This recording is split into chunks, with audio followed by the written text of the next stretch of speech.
ça lui cherchait à le détruire. Et je ne sais même pas ce qui m'a poussé à agir ainsi. La source, c'est la jalousie. Je voulais qu'il grandisse, je voulais qu'il réussisse. J'ai tout mis en œuvre pour que le fils d'Ézéchiel devienne quelqu'un. Mais je ne sais pas pourquoi, dès qu'il a commencé à travailler, tout de suite, je suis devenu bizarre. Je ne sais même pas si ce sont les forces ténébreuses qui m'animaient, mais j'ai commencé à les cribler. Je les traitais même de Judas. Shalom, chers amis, comment vous allez? Ici convaincu que vous allez bien. Moi, c'est Moussa, votre serviteur. Aujourd'hui, comme vous le savez, nous sommes là ici pour partager encore un message qui va renforcer votre foi. Ok, aujourd'hui, je vais vous partager un point d'accord qui nous montre ce qui dit pour l'Église. Nous devons tirer une leçon et voir comment nous menons notre vie. Nous devons éviter la jalousie dans nos églises. Voilà, à cause de la jalousie, cet homme va pousser son enfant. Il va pousser son enfant jusqu'à l'amener à rater une course qui était destinée à lui. Suivez cette vidéo jusqu'à la fin et vous allez tirer votre leçon. Chaque semaine, on reçoit des frères et des sœurs. Aujourd'hui, encore spécialement, nous allons recevoir un autre frère qui viendra pour partager avec nous son histoire. Et ce sera donc avec la bénédiction de notre pasteur Tchoumou et celui donc de notre public. Merci de le recevoir sous vos applaudissements.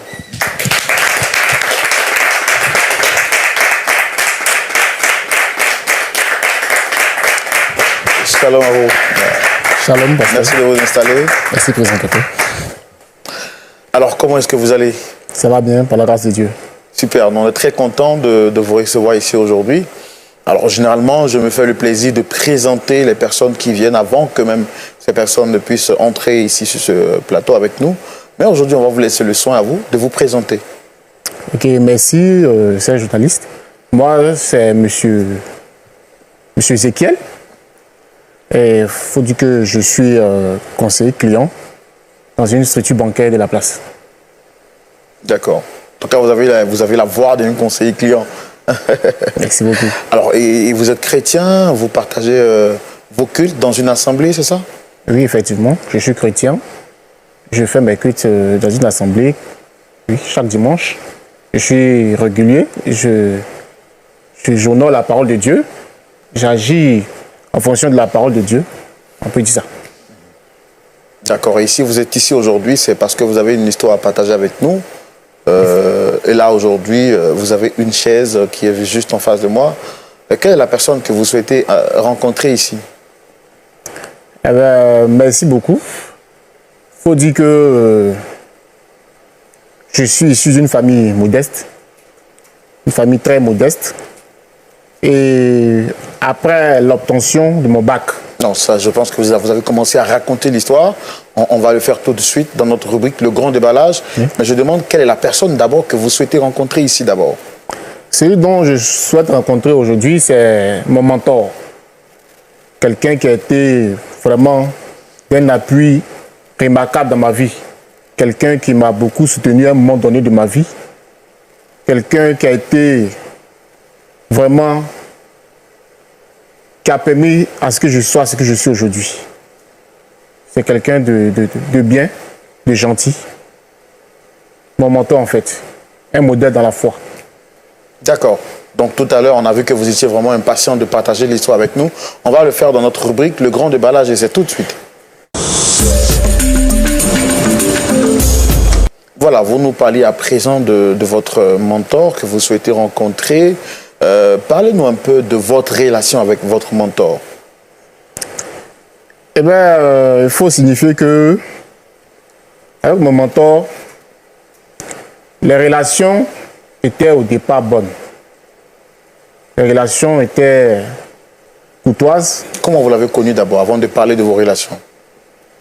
Comme je le disais d'emblée, après mon bac, je suis arrivé à Abidjan. Et ma situation n'était pas stable. J'ai traversé des moments très difficiles, des moments très compliqués. Je suis issu d'une famille modeste, très modeste d'ailleurs, en zone rurale. Et j'arrive à Abidjan, je ne sais pas où m'installer. Je ne peux pas faire retour aussi à mes parents pour leur expliquer ce que je vis à Abidjan. Donc je décide comme ça d'intégrer une église, puisque j'ai déjà une foi chrétienne, je décide comme ça d'intégrer une église et de leur faire part de ma situation sociale, qui est très compliquée. Je leur fais part de la situation sociale.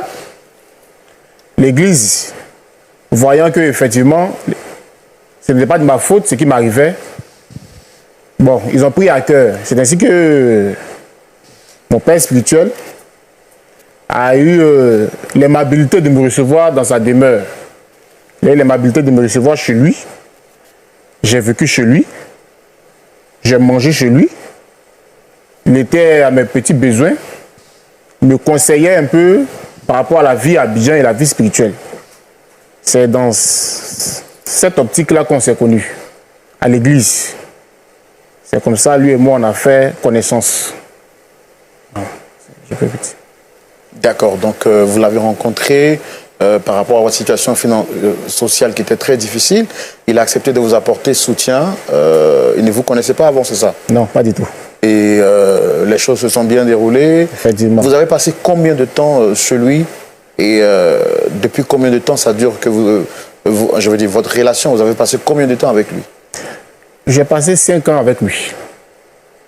5 années, bien comptées. Juste après le bac? Juste après le bac. Question d'avoir le BTS, c'est chez lui que j'ai eu mon master et autres. J'ai fait tous mes diplômes. Étant donné que je suis issu d'une famille modeste, il fallait mettre les moyens à disposition au plan personnel pour avoir ces diplômes. Et c'est ce que j'ai fait. J'étais chez lui, il faut reconnaître. Il n'a pas appelé mes parents pour leur demander des comptes. Il s'est souvenu de moi, il m'a assisté. Et sa famille m'a accueilli. Il était très hospitalier avec moi.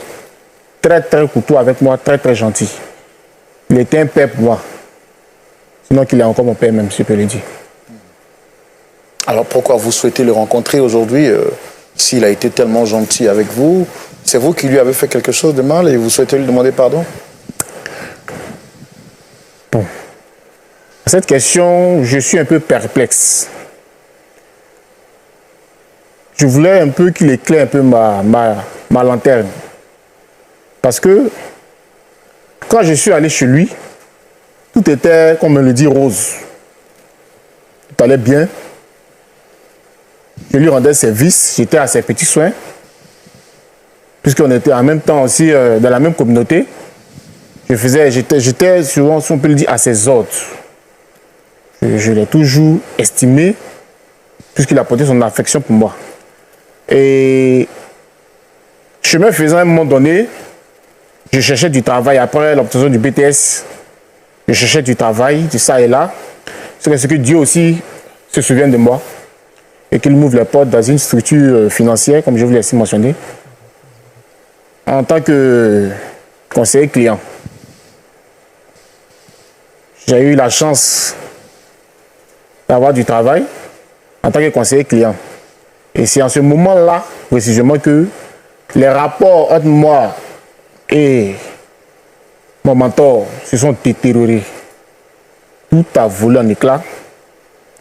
Il y a eu une situation un peu, une ambiance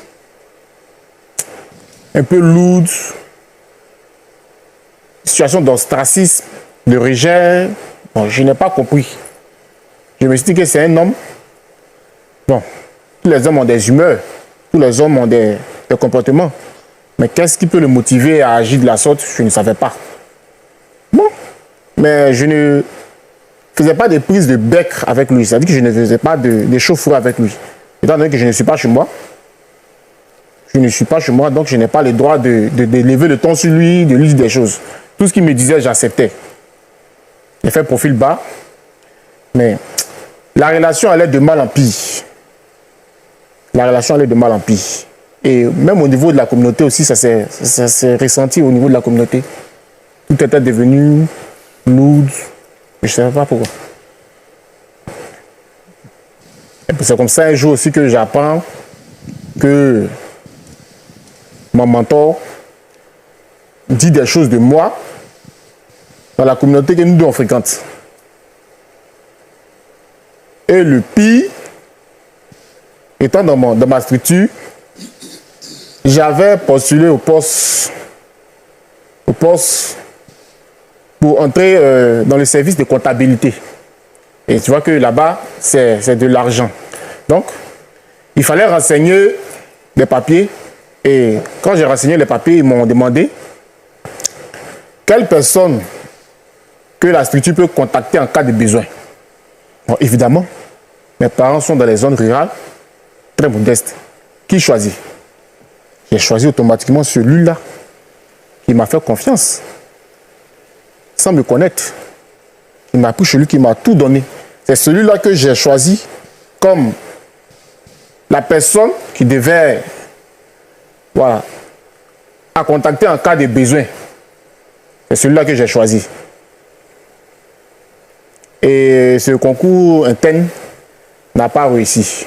Ça n'a pas marché. Pourtant, toutes les étapes du concours, je les avais franchies avec brio. Et j'étais même celui-là même qui était au peloton de tête même. Peloton de tête au niveau du concours. Mais, tout à coup, brusquement, on me dit, moi, je ne suis pas retenu. C'est quelqu'un d'autre qui n'est même pas de la structure qui est retenu. Pourquoi? Moi, je n'arrivais pas à comprendre. C'est après que quelqu'un m'informe que, en fait, c'est mon mentor qui a eu à dire des faussetés de moi, qui a eu à rendre un faux témoignage de moi.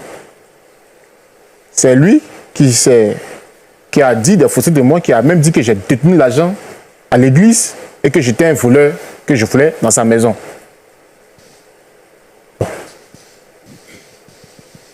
Quand tu entends de tels témoignages de quelqu'un qui t'a fait confiance sans cause, quelqu'un qui t'a hébergé, qui t'a soutenu, bon, ça crée...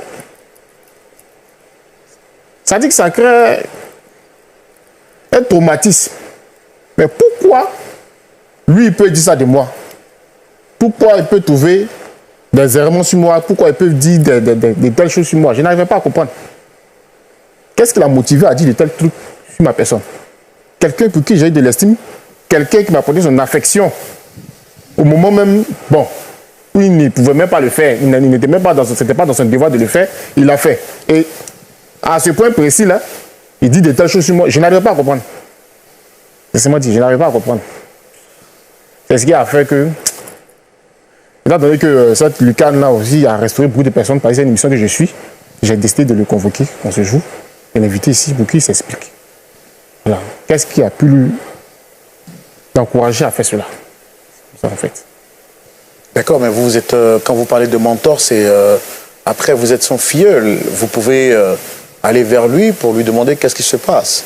La procédure biblique demande que quand quelqu'un vous a fait du tort ou quelqu'un a quelque chose contre vous, vous pouvez partir vous seul, ensuite vous prenez des témoins, après vous prenez l'église, s'il refuse de vous écouter, en ce moment c'est un anathème. Est-ce que vous êtes parti vers lui, vous personnellement? Bon, il faut dire que lorsque j'ai commencé à exercer dans cette structure financière, les rapports étaient un peu difficiles. Quand je l'appelle, il voit mon numéro, il ne décroche pas. Bon. Je le rappelle d'un autre numéro, qui n'est pas le mien. Il décroche, qu'elle attend ma voix, il me dit l'occuper. À l'église, c'était un peu distant. Puisque au niveau de l'église même, c'était un peu compliqué. Les personnes qui me faisaient confiance au préalable ont commencé à élever des doutes sur ma personne, ont commencé à m'écarter, on me traitait d'arrogant, on me traitait d'orgueilleux, quelqu'un qui croit qu'il est arrivé. On t'a vu ici, tu es venu devant nous, on t'a accueilli. Aujourd'hui, tu as une situation, tu deviens impoli. Tu as une situation financière stable, tu es arrogant, tu es impoli.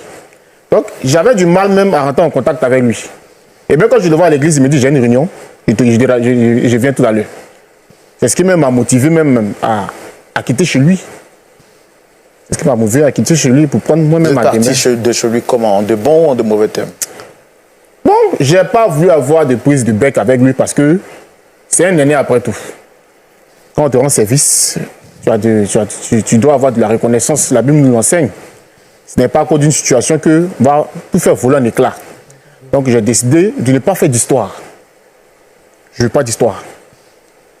Je l'ai approché, lui ai dit, ah, tu m'as ouvert les portes, merci pour ce que tu as fait pour moi, mais je crois qu'il est temps maintenant que je prenne chez moi. Il est temps que je parte vivre à mon propre compte. Je te remercie pour tout ce que tu as fait pour moi, mais il faut qu'on se sépare. C'était à la suite d'une situation qu'il avait faite qui ne m'avait pas beaucoup plu. À la suite de quelque chose qu'il avait fait qui ne m'avait pas du tout plu. Bon, pas que j'étais aussi le diable de la maison. Ce que je pouvais faire pour la maison, je le faisais. Ce que moi, je pouvais faire pour la maison, pour venir aux charges de la maison, à mon même niveau, je le faisais. Mais bon, tu travailles maintenant. Tu as les moyens de te prendre en charge, prends-toi en charge. Ne reste pas encore sous la... Non, il ne faut pas abuser de sa gentillesse. Donc j'ai préféré prendre ma maison. Ça s'est passé dans la courtoisie sans histoire. Sans histoire. C'est comme ça qu'on s'est séparés. Quand vous dites que vous le sollicitez sur le plateau pour qu'il vienne s'expliquer, on s'explique généralement envers quelqu'un qui est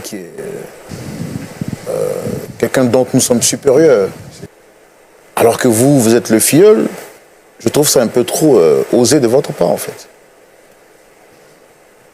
Pourquoi vous souhaitez le voir exactement? Parce que je sache, je ne trouve pas cela osé, puisque selon les échos et selon ce que j'ai vu, moi, de mes propres yeux, cette émission a permis à plusieurs personnes d'être restaurées, de résoudre leurs affaires internes. Ça a résolu plusieurs problèmes dans nos sociétés. Je le sollicite, effectivement, parce que s'il y avait quelque chose, nous sommes des humains, s'il y avait quelque chose que j'ai pu poser, qui a pu aller dans le sens de le vexer, devant la nation, devant ma famille, devant sa famille, devant la communauté chrétienne dans laquelle que nous fréquentons ensemble, je vais m'excuser. Devant tout le monde, je vais présenter mes excuses. Donc si je comprends bien, vous souhaitez lui parler, pour qu'il vous dise. Donc c'est un moyen pour vous de vouloir lui demander pardon si vous avez fait quelque chose de mal que vous nous ignorez. Effectivement. Je suis un humain, je peux faire des choses. Je peux faire des erreurs. Si par maladresse, j'ai agi contrairement à ces principes, devant la nation, devant tout le monde entier, je vais me présenter mes excuses. Je vais présenter mes excuses pourquoi on passe ce chapitre. D'accord. Et votre mentor, vous avez dit déjà qu'il s'est nommé comment, monsieur? Monsieur Guy Roger. Monsieur Guy Roger. Pasteur Tchoumo, nous allons tout de suite recevoir l'invité de notre frère, monsieur Ézéchiel. Il s'agit donc de monsieur Guy Roger. Merci de le recevoir sous vos applaudissements, s'il vous plaît.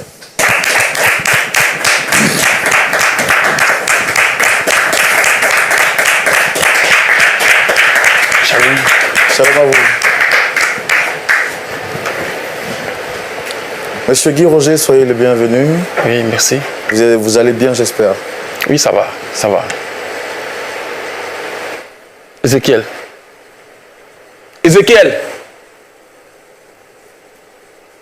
Mais il fait quoi ici? Alors, oui, je vois que vous êtes vraiment étonné d'être ici. Bon, je suis le frère Roland. En face, vous avez le pasteur Jean-Yves Tchoumo. Vous êtes à l'émission Point d'accord. Vous avez été sollicité sur ce plateau pour avoir un échange avec votre filleul ici, monsieur Ézéchiel. En fait, il a souhaité vous voir parce qu'il nous a fait comprendre qu'il y a quelque chose qui ne va pas entre vous. Et il voudrait profiter de ce plateau-là pour vous demander pardon si jamais il a fait quelque chose que vous n'avez pas apprécié en fait. Et donc je pense que comme vous êtes là, mais avant je voudrais vous demander quels sont les rapports qui vous lient avec M. Ézéchiel ici. Monsieur le journaliste, c'est mon fils spirituel. Ézéchiel est mon fils spirituel. Je l'ai adopté. Je l'ai récupéré au moment où personne ne pouvait l'aider. Je lui ai tout donné. J'ai dépensé mon argent sur Ézéchiel pour qu'il puisse réussir. Je l'ai éduqué par la parole de Dieu. J'ai fait de lui ce qu'un homme doit devenir. Mais qu'est-ce qu'il devient? Je ne sais même pas. Je ne sais même pas ce qu'il devient. Sinon, vous avez perdu contact avec lui? Oh, il essaie souvent, bon. Mais il ne vit même plus avec moi. Un matin, il se lève, il dit, il va prendre une maison. Puis il s'en va. Il a oublié là où il a mangé. Il n'avait personne pour l'aider. J'ai pris Ézéchiel dans cette ville d'Abidjan. Il avait faim, il mourait de faim. J'ai dit, mais écoute, je vais t'aider, je vais t'adopter comme mon propre fils. C'est comme ça. Il partait à l'école, dans ma main. Je payais ses études. Je le nourrissais, je l'habillais. Je lui parlais de la parole de Dieu, je l'enseignais. Tous les conseils qu'un père peut donner à un fils, c'est ce que je fais avec Ézéchiel. Mais arrivé à un moment donné, monsieur est devenu grand. Monsieur a grandi. Et il a commencé à parler à langue comme on le voit de nos jours, les jeunes gens. Quand il commence à parler à langue nette, il se met au même pied de quelqu'un de pasteur. Quand ils ont prié pour quelqu'un, quelqu'un est guéri net, oh, ils sont déjà arrivés. Et Ézéchiel est devenu autre chose. À ma grande surprise, il m'annonce qu'il va, il ne va pas une maison. Ah, Ézéchiel, aujourd'hui, tu n'as pas une maison. Ok, il n'y a pas de problème. Voilà le problème, je ne sais pas. Et aujourd'hui, je suis surpris de le voir ici devant moi. Bon, je ne sais pas. Est-ce que c'est mauvais pour un fils de prendre son indépendance de son père quand tout va bien? Non, c'est pas mauvais, mais ça dépend de la manière. Voilà, ça dépend de la manière parce que quand on veut quitter un père, et bon, il faut le faire dans les bonnes conditions. Dans les bonnes conditions. Et puis dans les bons délais. Mais concernant le cas d'Ézéchiel, je pense que bon, il est le seul à avoir une raison, hein, je ne sais pas. Mais ça ne me satisfait pas au juste. Donc il est parti, vous n'étiez pas satisfait de son départ? Non, pas du tout. Pas du tout. Je pense qu'il est là, on va lui donner la parole puisque c'est lui qui a souhaité vous voir. Monsieur Ézéchiel, je pense qu'il est là. Monsieur Guy Roger est là, allez-y, vous avez la parole. Bonjour Guy Roger. Je tenais à te remercier d'abord d'avoir honoré cette invitation. Je dis merci, c'est ce que tu as honoré cette invitation. Et je tenais aussi à te dire merci pour ce que tu as fait pour moi. Ézéchiel, tu n'as pas à me remercier. J'ai fait ce qu'un père doit faire pour son fils. Si tu m'as convoqué ici pour me dire quelque chose de bon, vas-y. Parce que je ne suis pas là pour plaisanter. Ce que tu as dit, dis-le. Tes remerciements, tu les gardes. Ok? Tu peux poursuivre. Comme tu viens de le dire, tu as fait ce qu'un père doit faire pour son fils. Tu n'es pas mon géniteur. Donc je tenais à te dire quand même merci. Tu n'es pas mon géniteur, mais tu as fait ce qu'un père devait faire pour son fils. C'est quelque chose qui m'a beaucoup touché. C'est quelque chose qui m'a beaucoup marqué. Tu m'as appelé, c'est pour ça? Je pense qu'on va lui laisser quand même le temps de... Ah, mais qu'il pas droit au but, parce qu'il tourne en rond là. Je sais pas. D'accord, on va lui laisser le temps de s'exprimer quand même, pour comprendre le fond de sa pensée. Allez-y. Papa Ézéchiel, quand j'ai intégré la structure financière dans laquelle je travaille jusqu'à aujourd'hui en tant que conseiller client, j'ai postulé au poste de comptable. Et pour avoir ce poste-là, il était question de faire une enquête de moralité pour voir est-ce que ce poste-là devait revenir à quelqu'un de bonne moralité. C'est en ce moment-là que, dans ma fiche de renseignement, il m'a été demandé de mentionner la personne à joindre en cas de besoin. Tu le sais comme moi, mes parents sont en zone rurale. Ma famille est modeste. Ils ne pourront pas joindre ses parents en zone rurale.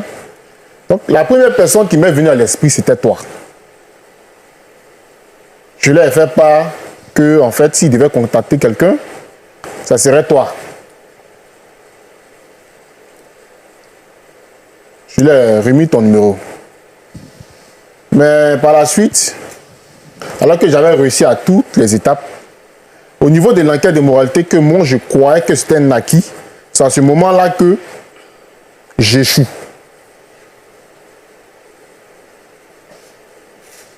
c'était un peu une surprise au niveau de la structure.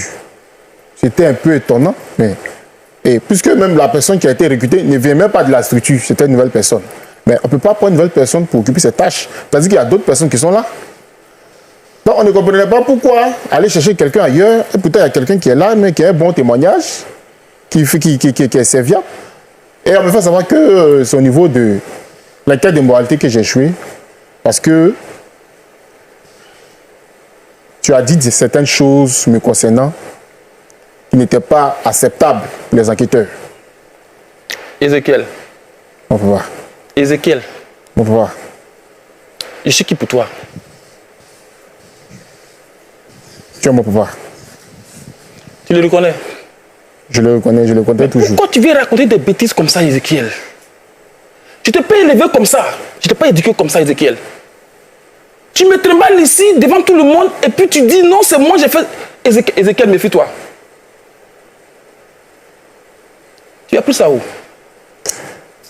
C'est mon collègue direct de service qui est dans le comité de délibération qui m'a fait savoir que c'est au niveau de l'enquête de moralité, il était dit que moi je suis un voleur, que je ne respecte pas mes autorités.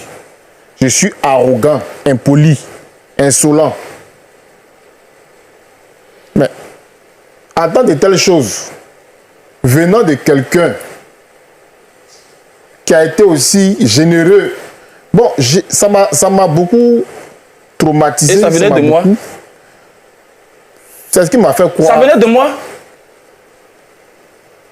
Ézéchiel, sois sûr de toi. Est-ce que ça venait de moi? Mais réponds-moi. Mais qu'il me réponde. Ézéchiel, répondez à la question. Qu'est-ce qu'on vous Qu'il a soit dit? sûr de ce qu'il dit. Mon collègue direct, qui est dans la structure, qui fait partie même du comité de délibération finale, m'a fait comprendre que, au niveau de l'enquête de moralité... Oui, ça on a compris. Qui est cette personne qui vous a dit? Quand votre collègue vous l'a dit, il vous a dit que la personne qui a fait le mauvais rapport sur vous, c'est qui exactement? Mais évidemment, c'était mon père Guy Roger. Parce que c'est la seule personne que j'ai indiquée dans ma fiche de renseignement comme personne à joindre. Mes parents sont en zone rurale. Ils ne peuvent pas assumer ces tâches-là. C'est la seule personne que j'ai indiquée dans ma fiche de renseignement comme personne à joindre en cas de besoin. C'est la seule personne. Donc c'est moi, il t'a dit que c'est moi, j'ai dit ça, n'est-ce pas? Sois plus clair. Sois plus clair avec moi. Ça ne peut qu'être toi. C'est la seule personne. Tu es la seule personne, papa. Tu n'es pas sûr de toi. Il n'est pas sûr de lui. Est-ce que tu as eu la confirmation? Tu as eu autre confirmation à part celle de ton collègue? Oui.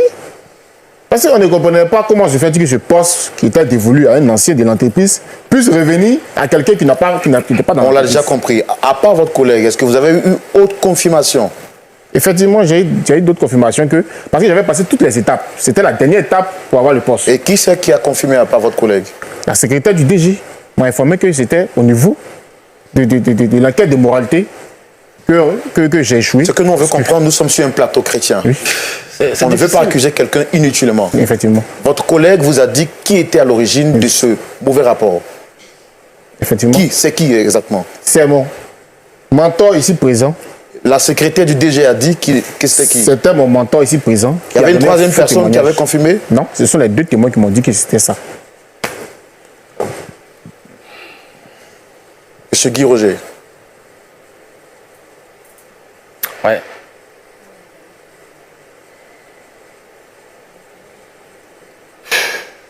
Est-ce que ce qui est dit de vous est vrai?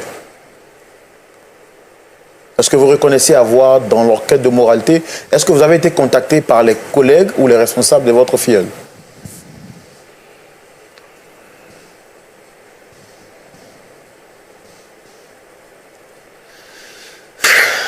Monsieur Guy Roger. Oui, je suis là. Est-ce que vous avez été contacté par les collègues ou les responsables de votre filleul pour l'enquête de moralité? Juste, ils m'ont contacté. Et devant Dieu, je ne peux pas mentir. J'ai été contacté et j'ai dit ce qu'il a suivi tout à l'heure. Ézéchiel est mon fils. Ézéchiel, c'est mon fils. Je l'ai aimé et je l'aime toujours. Et je me rends compte que c'est en ce moment que je me rends compte de ce que j'ai fait de grave. Je n'ai pas vu ça venir.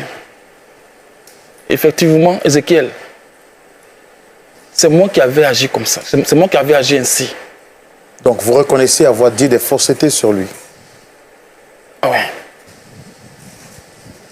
Je ne peux pas mentir devant des caméras, devant le monde entier, devant le Seigneur. Mais donc toutes ces questions que vous étiez en train de poser, c'était donc pour l'intimider. Bah, il fallait qu'il soit sûr de ce qu'il dit. Parce que, franchement, je me sentais gêné. Sérieusement, je me sentais gêné. Et je ne pouvais pas... Je ne savais pas quoi dire. Donc, je voulais savoir si c'était réellement... c'était une information authentique qu'il avait. C'est pourquoi j'étais en train de lui poser des questions. Je pensais qu'il était en train de douter un peu. Il était en train de voilà, se balader. Mais là, si ça vient de la secrétaire, c'est que l'information est vérifiée. Et je ne sais pas quoi dire parce que je suis en train de détruire la vie de mon fils.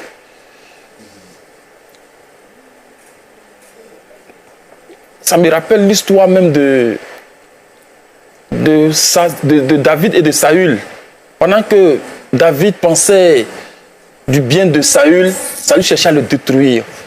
Et je ne sais même pas ce qui m'a poussé à agir ainsi. La source, c'est la jalousie. Je voulais qu'il grandisse, je voulais qu'il réussisse. J'ai tout mis en œuvre pour que le fils d'Ézéchiel devienne quelqu'un. Mais je ne sais pas pourquoi, dès qu'il a commencé à travailler, tout de suite, je suis devenu bizarre. Je ne sais même pas si ce sont les forces ténébreuses qui m'animaient, mais j'ai commencé à les cribler. Je l'ai traité même de Judas. Je l'ai accusé de tous les noms. Mon propre fils.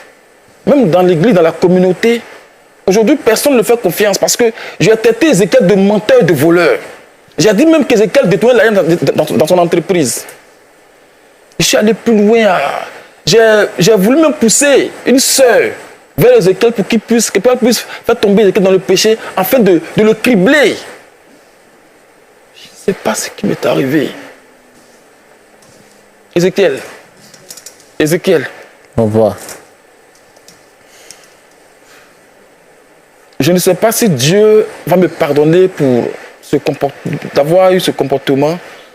Je ne sais même pas si je vais avoir ton pardon, toi. Tu m'as rien fait de bon. C'est un enfant exemplaire. Il est bon dans tous les domaines. Malgré que je cherchais à le détruire, il m'assistait financièrement. Il m'assistait.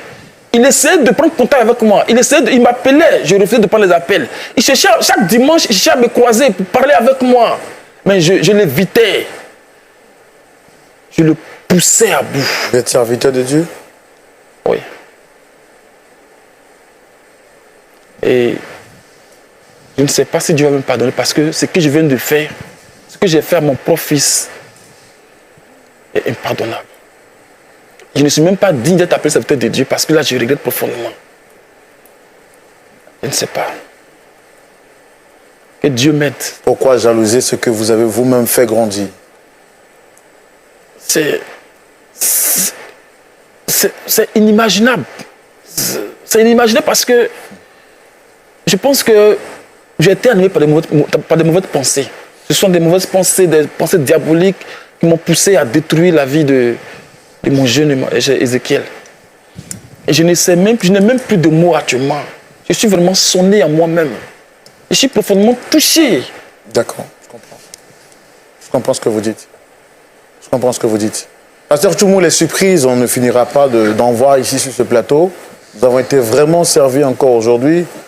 Moi qui pensais que Ézéchiel était coupable, qu'il était condamnable, parce que je voyais dans son propos, effectivement, les propos peut-être d'un fils arrogant. Et justement, quand son père est arrivé, j'ai vu en lui un père qui a tout donné. Je m'apprêtais même donc à joindre ma voix à Ézéchiel pour lui demander pardon. Et voici ce qu'on vient de découvrir. Pasteur Tchoumou, le monde est vraiment inquiétant. Votre point de vue, c'est tout de suite dans la rubrique à la loupe de la parole. Mon frère Roland, Oui, pasteur. dans la vie, Dieu met des gens sur notre chemin. Et c'est une bonne chose. Un enfant qui est venu du village parce qu'il a eu son bac. Vraiment, il a été bon en le recueillant. Et à l'ENDA, c'est une bonne chose. Moi, je l'ai écouté. Je l'ai nourri. Il a pris mon argent, je l'ai habillé. Je lui ai donné une éducation. Je suis son père. D'accord. C'est un peu arrogant quand même. Et toi-même, tu as reçu un enfant que tu as aidé pour qu'il devienne quelqu'un. Les enfants qu'on aide dans la vie là, c'est pour que un jour, dans nos vieux jours, ils puissent nous rendre ce que nous avons fait. Mais Roland, Pasteur. ça ne se limite pas là. Aujourd'hui, même dans les familles, il y a des frères, il y a des sœurs qui sont jaloux du succès de leurs propres frères, même père, même mère. Il y a des gens qui sont jaloux de leur femme. Il a épousé, hein, c'est sa femme, ils sont à la maison. Mais la femme a du succès et il est jaloux. Il y a des gens qui sont jaloux comme ça. Il n'y a pas de lien. Vous êtes connu par abus. Vous avez dit c'est mon ami. Et il est jaloux. Pendant que vous travaillez pour mettre l'autre à l'aise, lui, il nourrit des pensées diaboliques pour te mettre à terre. Dans les services, ton collègue de travail, vous venez au travail, vous riez, mais dans son cœur, parce que toi, tu as du succès, il veut te détruire. C'est la leçon que nous pouvons tirer. Il y a trop de méchanceté. Il y a deux choses que je veux conseiller ici. La première chose, c'est la prudence. Tu as vu Joseph, ses frères l'ont vendu parce qu'ils étaient jaloux. Joseph avait des songes. Et ils se sont dit également que leur père aimait Joseph. Donc, ils ont fait des projets de destruction. Ils ont voulu tuer Joseph. Finalement, ils l'ont vendu parce qu'il avait mis dans un trou. Il allait mourir là-bas. Et finalement, ils l'ont vendu. Ils ont vendu leurs frères comme esclaves. Cette pensée dans la Bible est parmi nous aujourd'hui. Est parmi nous aujourd'hui. Des gens tendent des pièges à leurs collègues, à leurs frères, à leurs amis, à leurs cousins. Et tout ça pour qu'ils tombent dans le trou. Parce qu'ils sont jaloux. C'est un mauvais sentiment. Et le monsieur nous a démontré que c'est-à-dire que lui, dans sa pensée là, quand il a aidé un enfant, il ne faut pas l'enfant va devenir meilleur que lui. Comme ça, il va continuer de l'exploiter. Et comme il ne peut pas continuer de l'exploiter, il décide de nuire à sa carrière. C'est lui-même qui va dire dans la quête, tu as vu la méchanceté. Il ne sait même pas comment les gens ont eu son adresse pour venir vers lui pour parler avec lui. Et lui, il décide de dire des faussetés. Et même à l'église, il dit que le frère là, c'est un voleur, c'est un menteur. À l'église, il y a des gens qui accusent des gens pour dire que lui là, c'est un sorcier. Alors qu'il n'est pas sorcier, mais parce qu'il est jaloux, parce qu'il veut le nuire, il dit aux gens c'est un sorcier. Et vous savez, en Afrique, quand on dit que lui là, il est sorcier, quand on dit lui là, il est voleur, on ne fait pas d'enquête, on ne cherche pas à savoir. Nous aussi, on dit il est sorcier. Tu vois quelqu'un, tu dis il est sorcier. C'est comme ça qu'on se détruit. Je voudrais inviter tous les frères et toutes les sœurs. Dans la vie, là, chacun a sa voix. Il faut se réjouir quand un frère ou une sœur se réjouit. La Bible dit de se réjouir avec ceux qui se réjouissent et de pleurer avec ceux qui pleurent. La Bible dit d'aimer son prochain comme soi-même. Et parce que toi, Roland, si on te posait la question, sur cette terre-là, quelle est la personne que tu aimes le plus? Qu'est-ce que tu vas répondre? Ma femme. Non. Toi-même. Ok. Ah oui, c'est vrai, moi-même. Tu as vu la façon dont tu es habillé? Oui.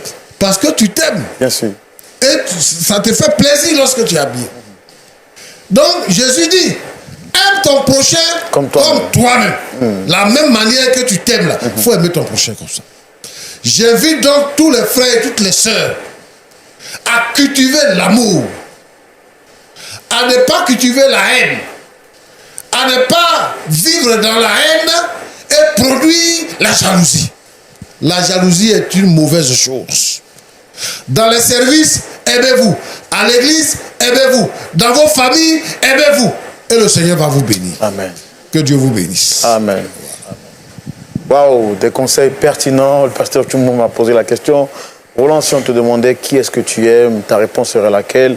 Et j'ai frappé juste à côté alors que je devrais donc commencer par m'aimer.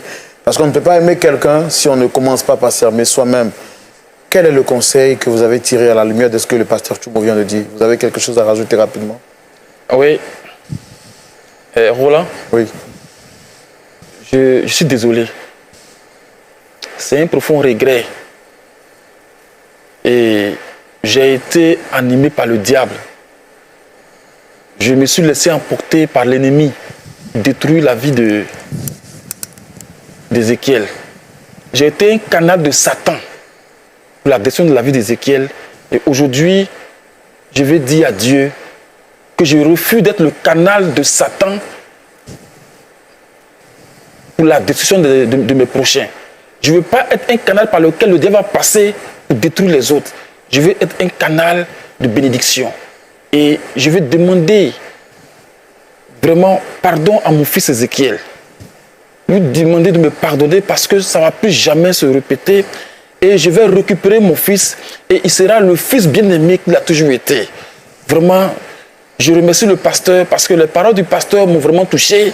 Et je veux vraiment aimer mon prochain, m'aimer moi-même et être un canal de Dieu, être une source de bénédiction pour le monde entier.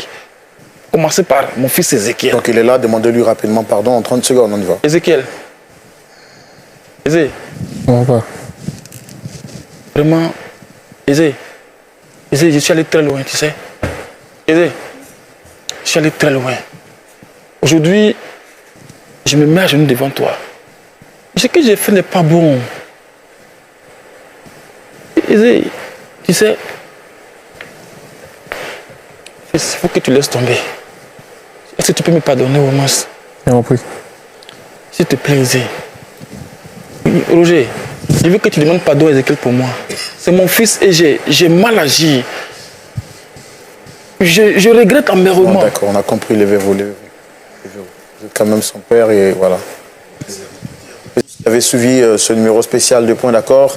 La jalousie est un vilain sentiment et nous venons de le constater sur ce plateau. Nous bénissons le Seigneur qui a permis que le pasteur Tchoumou nous donne des sages conseils pour réconcilier M. Guy Roger avec son filleul, M. Ézéchiel, qui repartent avec le sourire et avec la joie. On va leur demander de se faire donc une accolade avant qu'on leur dise donc au revoir. Une accolade rapidement, voilà. Voilà, que le Seigneur vous bénisse abondamment.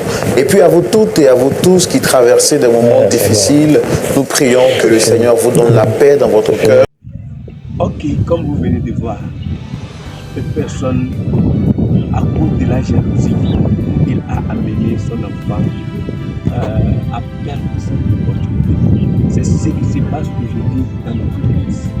Beaucoup de personnes à cause de jalousie, frères et frères dans la même église, ils se trahissent à gauche et à droite.